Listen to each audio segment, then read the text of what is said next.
ये देखिए आए दिन बजरंग दल और आरएसएस वालों का ये काम है कि मुसलमानों को प्रताड़ित किया जा रहा है और कहीं पे कुरान जलाई जा रही है। कुरान नहीं जलाई जा रही है, मुसलमान भाइयों की आत्मा जलाई जा रही है। और कोई भी अगर हिंदुओं की या मुसलमानों की आत्मा से खिलवाड़ करेगा तो अनुराग शांत बैठने वाला नहीं है। बजरंग दल और आरएसएस वालों पे भारतीय जनता पार्टी को बैन लगा देना चाहिए ताकि आने वाले समय पे भविष्य में कोई ऐसा दंगा ना कर सके, कोई ऐसी आगजनी ना कर सके और कोई कुरान न जला सके, कोई हदीस न जला सके, कोई बाइबल न जला सके। अरे का ठेका ले रखा है भैया मुसलमानों को जलाने के लिए।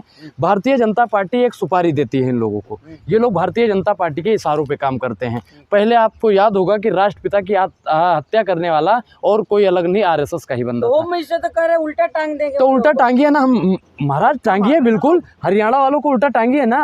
हम क्या कह रहे हैं कि जितने भी अपराधी हैं, वो हिंदू हो, मुसलमान हो, सिख हो, ईसाई हो, कोई भी हो, अपराधी अपराधी होता है। अपराधी का कोई धर्म नहीं होता है, अपराधी का कोई मजहब नहीं होता है। अपराधी को सजा मिलना चाहिए। लेकिन हरियाणा वाले अपराधियों को कब उल्टा टांगोगे महाराज? उन पे कोई बोलने को तैयार नहीं है। ये सिर्फ सुनिए, नीतीश कुमार की सरकार की छवि खराब करने के लिए ये वहाँ पे दंगा करवाते हैं और जब इनके राज्य में दंगा होता है तो उसे छिपाते फिरते हैं। अरे हरियाणा में भी जाइए ना अमित शाह जी, वहाँ पे आपकी बोलती नहीं खुलती है। वहाँ पे भी आपको बोलना चाहिए ना, खट्टर साहब आप बुज़दिल हो गए हो, यहाँ पे आपकी सरकार जाएगी, यहाँ पे अपराधियों को उल्टा टांगे करना चाहिए ना कुछ। वहाँ पे कुछ नहीं बोल रहे हैं। जहाँ पे इनकी सरकार है वहाँ पे भी दंगा करवा रहे हैं और जहाँ इनकी सरकार नहीं है वहाँ पे तो दंगा ढाई दिन करवा। पत्थरबाजों को क्या कहेंगे?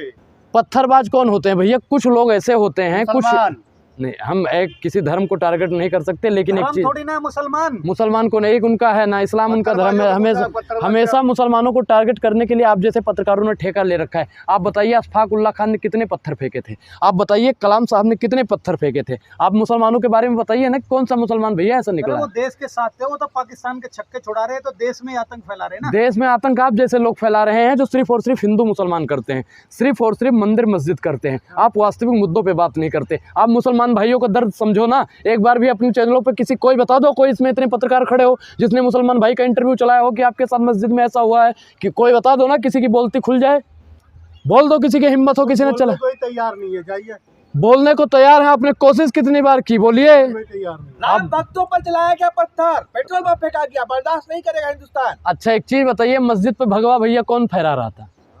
मंदिर पर भगवा चढ़ के कौन फहरा रहा था? मंदिर पर न फैलाया था, मस्जिद पे।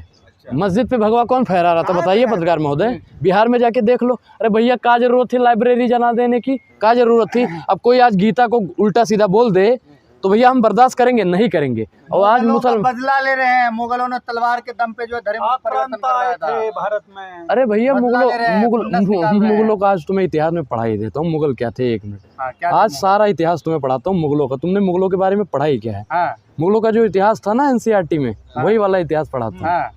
मुगल चोर थे, लुटेरे थे। और आप कौन हो? आप आज के दलाल हो, आप आज के जयचंद हो, आप आज के देशद्रोही हो, आज के आतंकवादी हो, आज के ए भैया सुनो, महाराणा प्रताप बहुत वीरता से हल्दी घाटी में लड़े थे। किससे लड़े थे पत्रकार महोदय? अरे वीरता से लड़े थे। अरे नहीं पत्रकार महोदय, मतलब किससे लड़े थे? वो तलवार से लड़े थे। तलवार से लड़े थे? अरे मतलब किसके खिलाफ लड़े थे? जुल्म के खिलाफ लड़े थे। जुल्म के खिलाफ? उफा किसी आदमी के खिलाफ लड़े होंगे ना? हाँ उसके खिलाफ लड़े थे।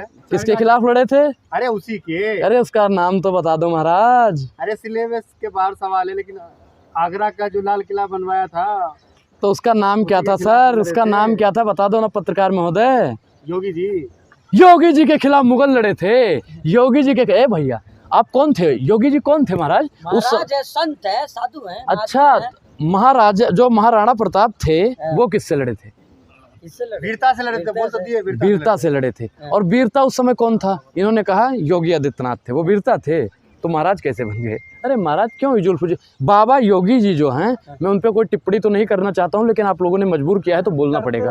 अरे डरते नहीं हैं हम, गोरे अंग्रेजों से नहीं डरे तो काले अंग्रेजों से खाक नहीं डरने वाले। गौरी चला रहे थे वो अंग्रेज, तो वो मुगल तो थे।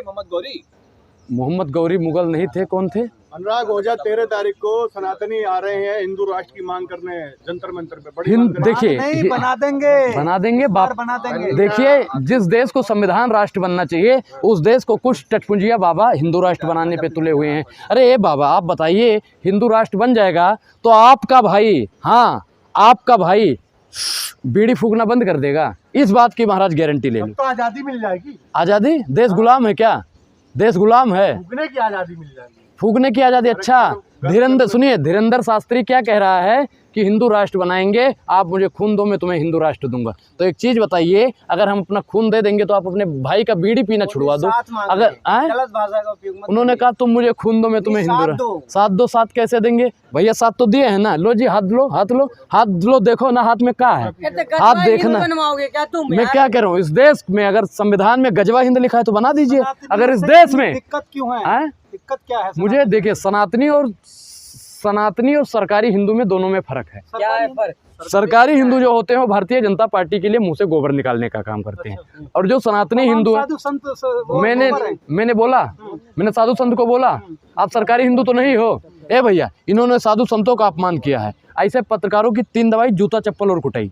ये पत्रकार नहीं है, भारतीय जनता पार्टी के भेजे हुए एजेंट हैं। इन्होंने साधु संतों को बोल दिया कि वो गोबर है, फलाना है, धमकाना है। हमने किसी साधु संत और किसी का विरोध नहीं किया, हमने ये कहा सरकारी हिंदू हो, वो तो सनातनी हिंदू हैं। सनातनी हिंदू जो होगा वो राम को भी लेकर चलेगा, रहीम को भी लेकर चलेगा, अल्लाह को भी लेकर चलेगा, वाहेगुरु को भी लेकर चलेगा। लेकिन भारतीय जनता पार्टी यहाँ पे आई है जब से, तब से मुसलमानों को दबाने का काम। हिंदू राष्ट्र बनाओगे, संविधान के किस अनुच्छेद में लिखा है? अरे योगी आदित्यनाथ जी, मोदी जी, मोदी जी तो पढ़े लिखे ही नहीं है, वो क्या नाम है, अमित शाह जी, सबका ठेका हिंदू ने मोदी जी के पास डिग्री है। मोदी जी कौन सी डिग्री? ठेका लिया है क्या? सबको साथ लेके चलने का हिंदू ने ठेका लिया है क्या? अच्छा, एक चीज़ बताइए कि यहाँ पे 21 से ज़्यादा मिसाइल जो अब्दुल कलाम जी यहाँ पे देके गए, मुसलमानों के लिए तो लेकर नहीं गए थे ना, हिंदुओं के लिए भी देकर गए। क्या इस देश के हिंदुओं का ये फर्ज नहीं बनता है कि मुसलमानों को साथ में लेके चलो? क्या इस देश के प्रधानमंत्री का फर्ज नहीं बनता है कि मुसलमानों को भी साथ में लेके चलो? क्या इस देश के गृह मंत्री का फर्ज नहीं बनता है कि जो भी मुसलमानों पर दंगा करता है, उनको मारने और काटने की बात करता है, उनको उल्टा लटका दिया जाए? क्या इस देश के रक्षा मंत्री का ये फर्ज नहीं बनता है कि इस देश के मुसलमानों की रक्षा की जाए? अरे मन की बात की तो बात मत करो। ए भैया, जितने लोग देख रहे हो ना, अपने मेहरारू को सब लोग साथ में रखो, नहीं तो मन की बात भी रखने के लिए ना आपको रेडियो पे आना पड़ेगा। उर्दू में आ रही है, साथ लेके चलने का ही तो बात है ये। हमने क्या कहा कि जितने भी दर्शक हमारे देख रहे हैं ना, अपने मेहरारू को साथ में लेके चलो, नहीं तो मन की बात भी रखने के लिए आप लोगों को रेडियो का सहारा लेना पड़ेगा। एक साथ नहीं चल रहे, कहे तो रहे कि टोपी वाला भी जय श्री राम मिल। हमने क्या कहा, जब ऐसा ही करना था तो राम मंदिर की क्या जरूरत तुम लोगों को पड़ गई थी? शांत रहिए, शांत रहिए। इन्होंने राम, सुनिए, हम चाहते हैं, हम पूरा भाईचारा चाहते हैं, हम भाईचारा। श्री राम बोले क्या दिक्कत है? और भगवान अल्लाह अकबर बोल देता है तो आप लोगों के पेट में काहे दिक्कत हो जाती है? नहीं, मरने लगते हैं भैया। बढ़ाइए जी, बढ़ाइए भाईचारा बढ़ना चाहिए ना। लेकिन भारतीय जनता पार्टी जो की सरकार जो है और उनके नफरती चिंटू जो है, आरएसएस वाले हैं, जो बजरंग दल वाले हैं, वो कभी नहीं चाहते हैं कि इस देश में अमन फैले। माननीय प्रधानमंत्री जी कहते हैं कि इस्लाम का मतलब होता है अमन, इस्लाम का मतलब होता है भाईचारा, इस्लाम का मतलब होता है प्यार। और लेकिन उनके द्वारा जो उनके तथकथित बयान दिए जाते हैं उनके एजेंटों के द्वारा, आपको याद होगा कि माननीय प्रधानमंत्री ने जैसे ही बताया कि इस्लाम का मतलब अमन होता है, वो कलमा ऐसे करने वाला वो आ जाता है, कहता है कि इस्लाम नमाज पढ़ो 5 वक्त की, कुछ भी करो। अरे भैया, कहाँ पे कुरान में लिखा हुआ है ऐसी बात? यहाँ पे कई, सुनिए, शांत रहिए। अरे उस लाला हरामदेव की बात मत करिए। यहाँ पे कई मुसलमान पत्रकार भाई भी खड़े हुए हैं, आप लोगों ने कुरान भी पढ़ी होगी, हदीस भी पढ़ी होगी, उसमें कहाँ किस पेज में लिखा हुआ है कि कुरान पढ़ने के बाद और हदीस पढ़ने के बाद और नमाज पढ़ने के बाद कुछ भी करो, ये आज़ादी अल्लाह दे देता है? कहीं नहीं लिखा है। अरे एक चीज़ बताइए कि राम भी कहता है और अल्लाह भी कहता है, वाहेगुरु भी कहता है कि कितना भी पाप कर लो, कितना भी गलत काम कर लो, अगर भगवान से माफ़ी मांगोगे तो माफ़ कर देगा। वो चाहे अल्लाह हो, चाहे राम हो, चाहे वाहेगुरु हो, चाहे बाइबल, कोई भी हो। अगर हम गलती के, सुनिए, काफिरों के मारने की बात, काफिर को कौन मारने की बात करता है? काफिर को कौन मारने की बात करता है? मुसलमान। अरे कोई मुसलमान, भैया मैं मुसलमानों के बीच में ज़्यादा रहता हूँ, मुझे तो आज तक किसी मुसलमान ने बे कह के भी बात नहीं की, और आप लोग मारने और नहीं, मेरा कोई खतना नहीं हुआ। मैं सनातनी हिंदू हूँ और मैं इस्लाम को और सनातन को दोनों को साथ लेके चलता हूँ, तो खतना कराने की कोई ज़रूरत ही नहीं। जो भाईचारों को लेकर चलता है। मुसलमान है आप क्या? मैं सनातनी हिंदू हूँ। अगर आप सनातनी मुसलमान हैं तो आपका स्वागत है। हिंदू जाग उठा है। हिंदू सोया हुआ था, हिंदू जब सोया हुआ था तब भैया हिंदू सुरक्षित था। हिंदू जब से जाग गया तब से हिंदू खतरे में हो गया है। तो आपको जितने भी हिंदू भाई भी देख रहे होंगे, उनसे हम कहना चाहते हैं, इससे बढ़िया तो पूर्ववर्ती सरकार थी जिसमें भैया वो खतरे में थे। हम ऐसा नहीं कहना चाहते हैं, मुसलमान कोई कांग्रेस की भी सरकार में खतरे में नहीं था, लेकिन भारतीय जनता पार्टी की सरकार में, अगर भारतीय जनता पार्टी हिंदूवादी सरकार है और फिर भी हिंदू खतरे में है, तो एक मौलाना को प्रधानमंत्री बना देना चाहिए ताकि हर एक हिंदू सुरक्षित हो। मैं क्या कह रहा हूँ, एक मौलाना बनेगा, कोई भी बन सकता है। आप भी तो मौलाना साहब हो, पत्रकार महोदय, आप भी बन सकते हैं। मौलाना अनुराग बनेगा।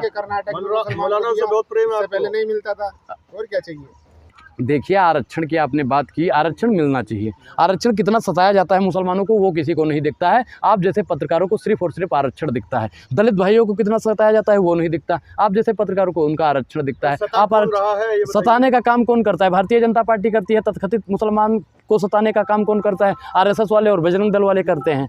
तो हम मोदी जी से कहना चाहते हैं, मोदी जी अब बहुत हो गया, मोदी जी अब और नहीं आघात करो। और जितने भी मुसलमान भाई हमें सुन रहे होंगे उनसे कहना चाहता हूँ 24 में मोदी जी जो भाषा समझ सके वो भाषा में बात करें।